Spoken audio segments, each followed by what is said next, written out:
Bismillahirrahmanirrahim. Değerli basın mensupları ve aziz milletimiz, partimizin gündeme dair görüşlerini paylaşmak üzere karşınızdayım. Son dönemde ülkeler arasındaki diplomatik gelişmeler ve yapılan anlaşmaların mültecilere yönelik hak ihlallerini artıran bir zemine dönüştüğünü endişeyle müşahede etmekteyiz. Oysa mülteciler ve sığınmacılar uluslararası sözleşmeler ve iç hukuk hükümleri gereğince korunması gereken temel hak ve hürriyetlere sahiptir. Cenevre Sözleşmesi, Avrupa İnsan Hakları Sözleşmesi, anayasa ve yabancılar ve uluslararası koruma kanunu çerçevesinde güvence altına alınan haklar siyasi konjonktüre göre askıya alınamaz. Diplomatik yakınlaşmalar ya da güvenlik odaklı politikalar zulüm riski altındaki insanların korunmasına yönelik yükümlülükleri ortadan kaldırmaz.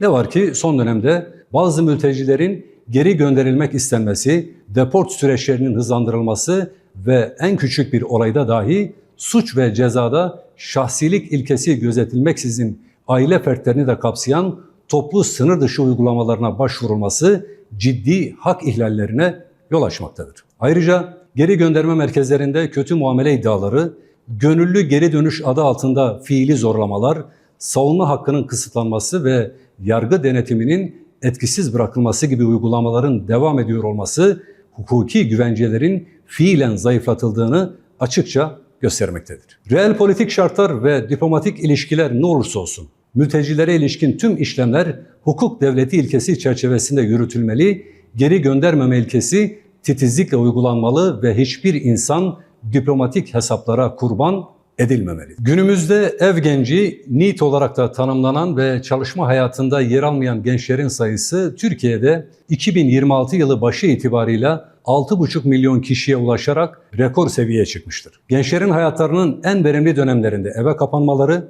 sosyal, ekonomik ve manevi boyutları olan yapısal bir problemdir. Bu durum gençlerin potansiyellerini köreltmekte, toplumsal üretkenliği azaltmakta ve sosyal yapıyı zayıflatmaktadır. Toplumsal beklentiler, fırsat eşitsizlikleri ve istihdam yetersizliği gençleri geri planda kalmaya iterken yalnızlık, özgüven eksikliği ve umutsuzluk gibi psikolojik etkiler de bu süreci derinleştirmektedir. Özellikle manevi boşluk sebebiyle eve kapanan gençlerin artması aynı zamanda değer ve anlam krizi sorunumuz olduğunu da göstermektedir. Bu sorunun çözümü için öncelikle gençlerin yaşadığı gerçeklik doğru anlaşılmalı ve sorunların kaynağına inilmelidir. Gençlerin kendilerini değersiz hissetmelerinin önüne geçilmeli ve topluma aidiyet duyguları güçlendirilmelidir. Sosyal politikaların bu doğrultuda gözden geçirilmesi, topluma kazandırma projelerinin artırılması ve daha işlevsel hale getirilmesi önem taşımaktadır. Bununla birlikte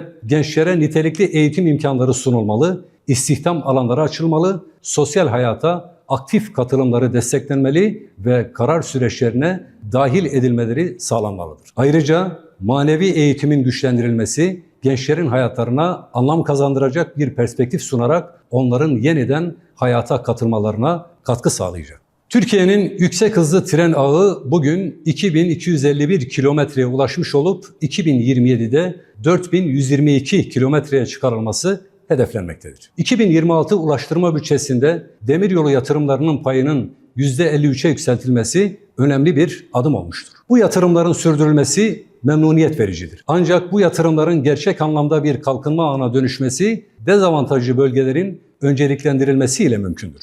Özellikle Diyarbakır, Şanlıurfa, Mardin ve Gaziantep gibi yoğun nüfusa sahip ticari ve tarımsal üretim kapasitesi yüksek olan illerimizin hızlı tren ağına kısa vadede entegre edilmesi bir ihtiyaçtır. Milyonlarca vatandaşımızın yaşadığı bu bölgenin çağdaş ulaşım imkanlarından mahrum bırakılması, bölgeler arası kalkınmışlık farkını her geçen gün daha da derinleştirmektedir. Aynı şekilde yapımı sürdürülen Mersin-Adana, Osmaniye-Gaziantep hızlı tren hattının Şanlıurfa-Mardin ve Şırnak-Habur'a kadar uzatılması da bir zorunluluktur. Bu uzatma, Güneydoğu'yu kalkınma yolu projesi ve uluslararası lojistik koridorlarına entegre edecek, ihracat kapasitesini büyütecek, istihdam oluşturacak ve bölgeler arası gelir uçurumunun kapanmasına somut katkı sunacaktır. Hızlı tren yalnızca bir ulaşım meselesi değil, aynı zamanda adil kalkınmanın ve ekonomik bütünleşmenin önemli bir aracıdır. Türkiye'nin geleceği hiçbir bölgeyi geride bırakmayan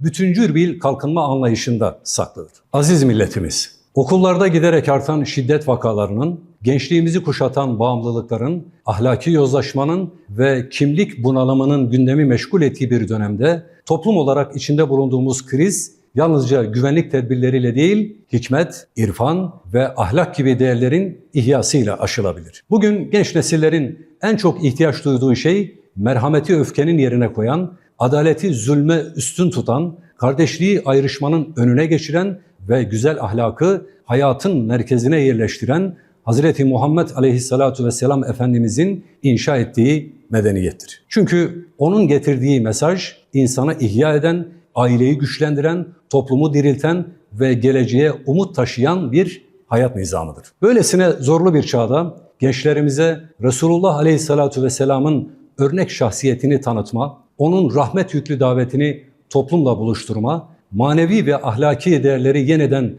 gündeme taşıma adına ihlasla çalışan Peygamber Sevdaları Vakfı'nın gayretleri takdire şayandır. Özellikle gençliğin savrulmasına karşı irfanı, iffeti, edebi ve kardeşliği önceleyen çalışmaları büyük bir kıymet taşımaktadır. İstanbul, Adana, Diyarbakır, Van ve Batman'da gerçekleştirilen devasa etkinliklerde vahdet ve kurtuluş önderimiz teması işlenerek toplumda dayanışma ve kardeşlik iklimi güçlendirilmiştir. Bu vesileyle ümmet bilincini diri tutan, nesillerimizin kalbine peygamber sevgisini nakşetmeye gayret eden Peygamber Sevdaları Vakfı'na teşekkür ediyor, çalışmalarının artarak devam etmesini ve toplumumuzun yeniden Resulullah Aleyhissalatu vesselam'ın aydınlık rehberliğiyle buluşmasına vesile olmasını temenni ediyoruz.